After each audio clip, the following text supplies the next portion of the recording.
than a year and a half ago was when we were first partnered with Hope Through Health, and I had no idea that Togo was a country, let alone could pinpoint it on a map. And so when I talk to people about our project in Togo, they kind of look at me very confused as, should I know that's a country? Should I know where that is?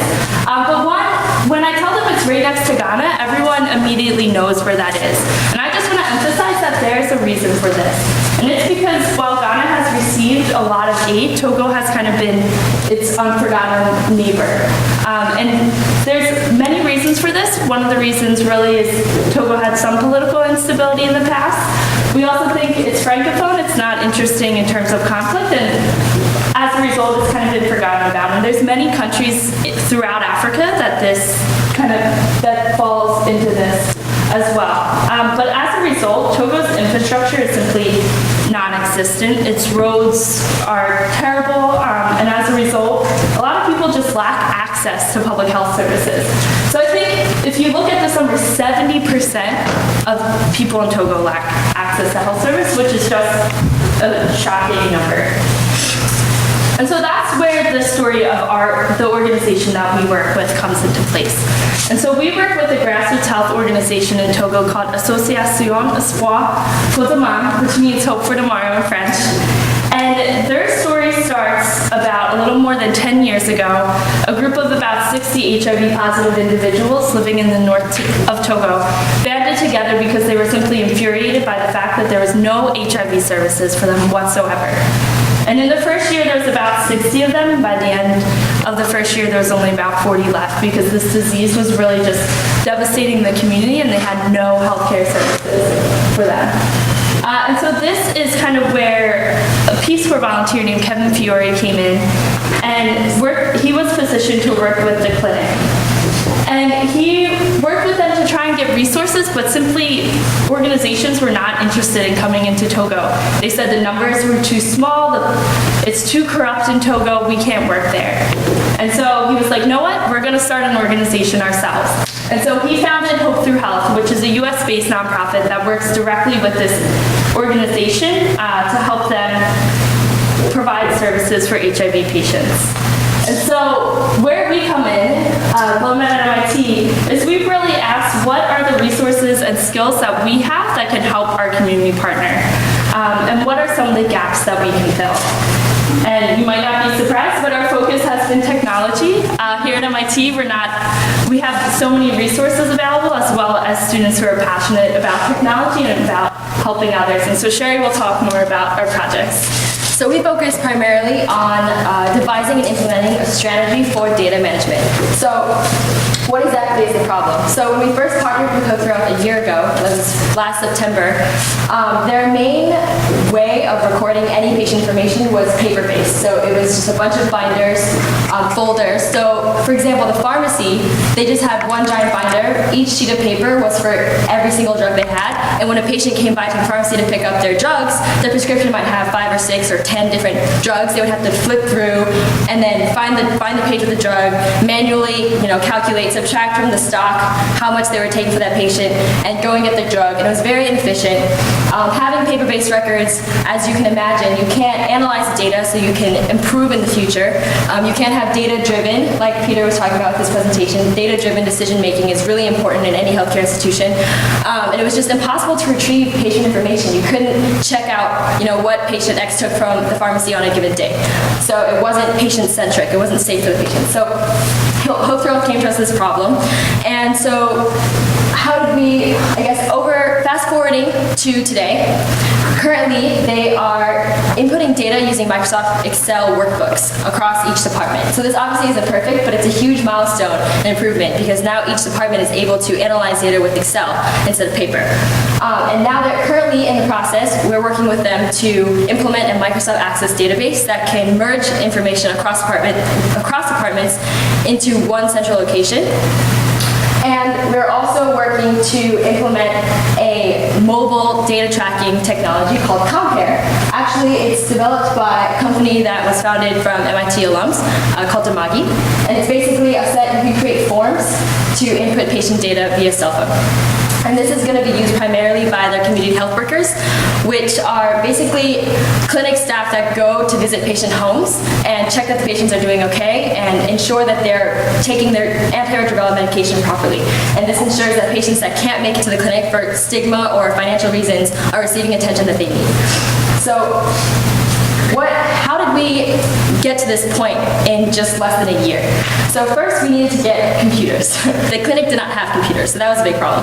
So we reached out to various sources, and we're lucky enough that the MIT ECS department donated 35 laptops. They were 9 years old, but they still worked. Dell D600s are like 4.6 ounces each. They're really heavy. We're currently in the process of getting newer machines and newer software from charitable organizations and companies like ThoughtWorks and Microsoft. And the next thing we needed to do was make sure that the clinic staff knew how to use the computers. So majority of staff had never touched a computer before. There were varying degrees of experience. But we started a computer literacy training program. So every IIP in summer we send students over. They're working on various projects, but there's generally a team for computer literacy training. And so we teach them the Windows operating system, since that's what the computers had when they were donated. And Microsoft is giving us newer software for that as well. And we also teach them Microsoft Word so they can make reports if necessary, and Excel. So in the future, when Access is implemented, we'll also be training that as well. And this is a photo of Alice, who's one of my favorite students when I went to teach computer literacy last January. And she's one of the pharmacists for the clinic. And she had never touched a computer before I got there. She's very sweet, but also a bit sassy, which is great. I love that about her. She was basically so diligent, so eager to learn, because she never had this opportunity to learn how to use a computer before. And so one example is when on day one we taught them how to turn on the computer. And so on day two we were like, okay, they practiced turning it on. Let's start with them already on, because it takes like 5 minutes for them to turn on. And she came in and she said, why didn't you let us turn it on? We want to practice more. She was like angry that we had already turned them on for her. But they were so, in summary, all the students were this eager to learn, and within 10 days they could all input data into Excel, starting off not being able to double click, right click, type. They could input data into Excel. And now this is a picture that Laura took this summer. She's directly inputting all pharmacy data directly into Excel workbooks, which is making analysis a lot easier. But like I said, not perfect. So ideally, they have one central database, which is why we're trying to implement Access currently. So what is another aspect that allowed us to make this progress within less than a year? We, as an organization, GlobeMed is about 40 members right now, we had to change our recruiting strategy. We had to change the way we were structured so that it fit what our partner organization needed. Obviously, it's a health organization. A lot of people join because they think that's how they're going to get into medical school, but actually what we need are tech-minded people. So we started recruiting people who had technology experience. And the other aspect that was extremely important is this idea of partnership. We've been partnered with Hope for Health since last year. We communicate with them on a weekly basis, over the phone, over Skype, over email, very constant. And it's building up this trust over a long period of time, where we're saying we're not going to just do this project and then drop you. We're going to partner with you until you say you don't need us and need our help anymore. And this has built a large amount of trust with the staff, with Hope Through Health, and this is absolutely necessary to start the kind of movement we are going for. So what is our long-term vision? Is it going to end with these clinics? No. So our future vision, which we share with Hope Through Health, is to essentially make Hope Through Health clinics. There are 5 clinics that we work with in Hope Through Health. And we want to make them as efficient as possible so that we can make essentially a model. We want to make a proof of concept that can work, that is data-driven. We have data to prove that it's working. And we want to show, hopefully, ideally, go to the Ministry of Health and show them that they can scale this on a national level. What do I mean? Having an efficient way of data management, and also ideally having a national community health worker program. So that is what we hope to do, and we're proud to be partnered with Hope Through Health.